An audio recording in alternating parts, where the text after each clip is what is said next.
মানবতা বিরোধী অপরাধ, গণহত্যা এবং অন্যান্য অপরাধ যেগুলো আন্তর্জাতিক। ট্রাইব্যুনালে শেখ হাসিনার বিরুদ্ধে মামলার শুনানিতে যে চিত্র দেখা গেছে, বাংলাদেশে জুলাই আগস্টের ঘটনায় গণহত্যার মামলায় সাবেক প্রধানমন্ত্রী শেখ হাসিনার বিরুদ্ধে তদন্ত রিপোর্ট দেওয়ার জন্য 1 মাসের সময় দিয়েছে আন্তর্জাতিক অপরাধ ট্রাইব্যুনাল। একই সাথে এই বিষয়ে আরো এক মামলায় শেখ হাসিনা সরকারের মন্ত্রী, উপদেষ্টা ও প্রতিমন্ত্রী সহ মোট 13 জনকে গ্রেপ্তার দেখিয়ে কারাগারে পাঠানোর আদেশ দিয়েছে ট্রাইব্যুনাল। সাবেক সরকারের মন্ত্রী, উপদেষ্টা ও প্রতিমন্ত্রীদের এই প্রথম আন্তর্জাতিক অপরাধ আদালতে উপস্থাপন করা হলো। অধ্যাপক মোহাম্মদ ইউনূস এর নেতৃত্বাধীন অন্তর্বর্তীকালীন সরকার দায়িত্ব গ্রহণের শুরু থেকেই শেখ হাসিনা সহ আওয়ামী লীগ সরকারের মন্ত্রী, এমপিদের বিরুদ্ধে গণহত্যার অপরাধের বিচার করার কথা বলে আসছে। সোমবার চিফ প্রসিকিউটর তাজুল ইসলাম আদালতে শেখ হাসিনার বিরুদ্ধে যেসব অভিযোগ আনা হচ্ছে সেগুলো তুলে ধরেন। তিনি বলেন, জুলাই আগস্টের হত্যাকাণ্ড ছাড়াও বিডিআর হত্যাকাণ্ড, শাপলা চত্বর হত্যাকাণ্ড সহ সব অপরাধের কেন্দ্রবিন্দু ছিল শেখ হাসিনা। আর যাদের বিরুদ্ধে অভিযোগ আনা হয়েছে তারা ছিলেন তার সহযোগী। পরে সংবাদ সম্মেলনে তিনি বলেন, বিগত সরকারের 13 জনকে অপরাধ ট্রাইব্যুনালে হাজির করা হয়েছে। আগামী দিনে যারা ফ্যাসিস্ট হতে চান তাদের জন্য আজকের দিনটি এক শিক্ষার দিন। মানবতা বিরোধী অপরাধ করে চিরদিন ক্ষমতায় থাকা যায় না, বলছেন মিস্টার ইসলাম।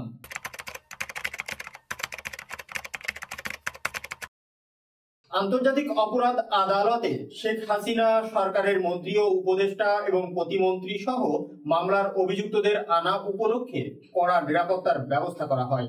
সাংবাদিকদের অনেকে আদালত ভবনের সামনে যেতে পারলেও সুনির্দিষ্ট পাস ছাড়া এজলাস কক্ষে কাউকে প্রবেশ করতে দেওয়া হয়নি। তারপরেও আদালত কক্ষ ছিল কানায় কানায় পূর্ণ।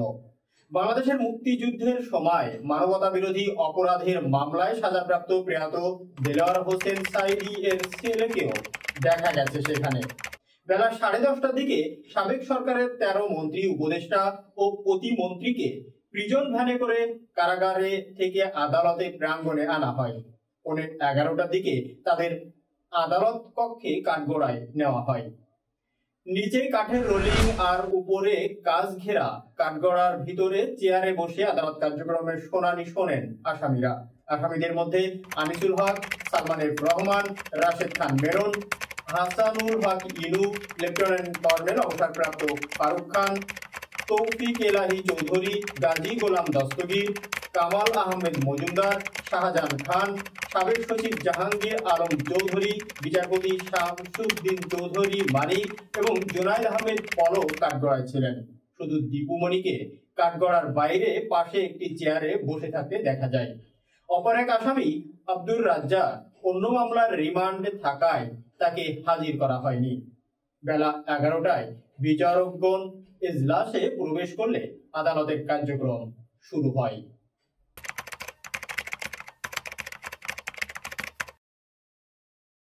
আদালতের শুরুতেই চিফ প্রসিকিউটর তাজুল ইসলাম আসামি পক্ষের আইনজীবী এহসানুল হক সামাজি এর বিষয়ে আদালতের দৃষ্টি আকর্ষণ করেন।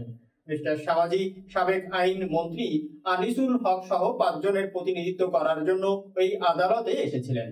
তাজুল ইসলাম আদালতকে জানান, এহসানুল হক সামাজি সরকারের একটি গুরুত্বপূর্ণ দায়িত্ব পেতে যাচ্ছেন এবং সে কারণে তিনি এখন আসামিদের পক্ষে দাঁড়ালে সেটি কনফ্লিক্ট অফ ইন্টারেস্ট বা স্বার্থের দ্বন্দ্ব হতে পারে।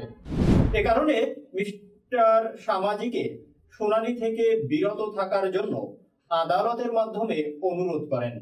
মিস্টার সামাজি আদালতকে জানান যে তিনি এ বিষয়ে কিছু জানেন না। তখন মিস্টার ইসলাম বলেন যে তিনি দায়িত্ব নিয়েই বলছেন এবং সরকারের দিক থেকে খুব শীঘ্রই এটি জানানো হবে। তখন আদালত মিস্টার সামাজি এর কাছে জানতে চান যে তিনি এখন কি করবেন। জবাবে মিস্টার সামাজি বলেন তিনি বিষয়টি নিয়ে কিছু জানেন না বা সরকারের দিক থেকে এমন কিছু এলে তিনি সেটি প্রত্যাখ্যানও করতে পারেন। তারপরেও চিফ প্রসিকিউটর যেহেতু বলেছেন সে কারণে বিতর্ক এড়াতে ও আদালতের প্রতি শ্রদ্ধা দেখিয়ে আজ শুনানি করছি না বলছিলেন তিনি। পরে আজিজুর রহমান নামে আরো একজন আইনজীবী আসামিদের পক্ষে কথা বলবেন বলে জানান মিস্টার সমাজি। তবে তার আবেদন বিচারকরা হাতে না পাওয়ায় তার বক্তব্য তিনি উপস্থাপন করেননি।